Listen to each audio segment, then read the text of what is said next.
తెలంగాణ మంత్రి కాంగ్రెస్ నేత పొంగులేటి శ్రీనివాసరెడ్డి నివాసంలో ఎన్ఫోర్స్మెంట్ డైరెక్టరేట్ సోదాలు చేపట్టింది. ఆయన నివాసంలో వ్యాపార సంస్థలు, బంధువుల నివాసాల్లో ఏకకాలంలో ఈ రైడ్స్ నిర్వహించింది. మొత్తం 16 చోట్ల సోదాలు చేపడుతున్నారు ఈడీ అధికారులు. ఢిల్లీ నుంచి వచ్చిన 16 ఈడీ బృందాలు జూబ్లీహిల్స్లో ఉన్న మంత్రి నివాసం, హిమాయత్ సాగర్లోని ఫామ్ హౌస్, పొంగులేటి కుమార్తె ఇంట్లో, శ్రీనివాసరెడ్డికి చెందిన ఫామా, అలాగే రియల్ ఎస్టేట్ కంపెనీలతో పాటు బంధువుల నివాసాల్లో ఈ సోదాలు నిర్వహించారు. ఖమ్మంలోని ఆయన నివాసంలో కూడా సోదాలు జరుగుతున్నట్టు సమాచారం.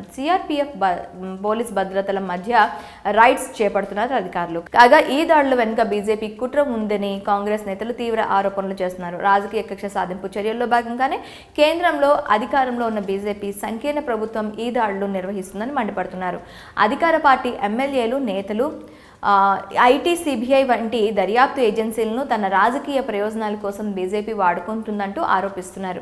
ఇదిలా ఉంటే ఇది రాజకీయ కక్షలో భాగంగానే ఈ సోదాలు జరుగుతున్నాయని పొలిటికల్ సర్కిల్లో చర్చ నడుస్తోంది. దీనికి కారణం ఆయన బీజేపీలోకి చేరకపోవడం. గత ఏడాది పార్టీ వ్యతిరేక కార్యకలాపాలకు పాల్పడుతున్నారన్న ఉద్దేశంతో అధికారంలో ఉన్న బీఆర్ఎస్ తమ పార్టీ నేతలు పొంగులేటి శ్రీనివాసరెడ్డి, జూపల్లి కృష్ణారావులపై సస్పెన్షన్ వేటు వేసింది.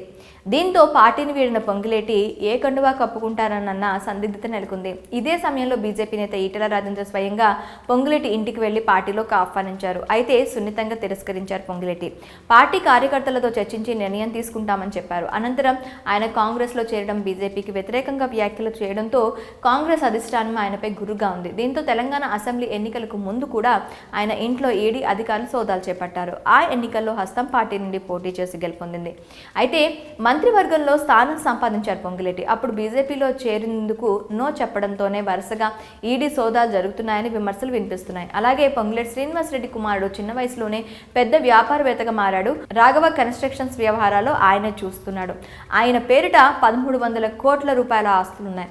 ఆ క్రమంలో వరుసగా ఈడీ రైడ్స్ జరుగుతున్నాయన్న టాక్ నడుస్తోంది. మొత్తానికి పొంగులేటి నివాసాల్లో ఈడీ వరుస దాడులు రాజకీయ వర్గాల్లో తీవ్ర చర్చకు దారితీసింది.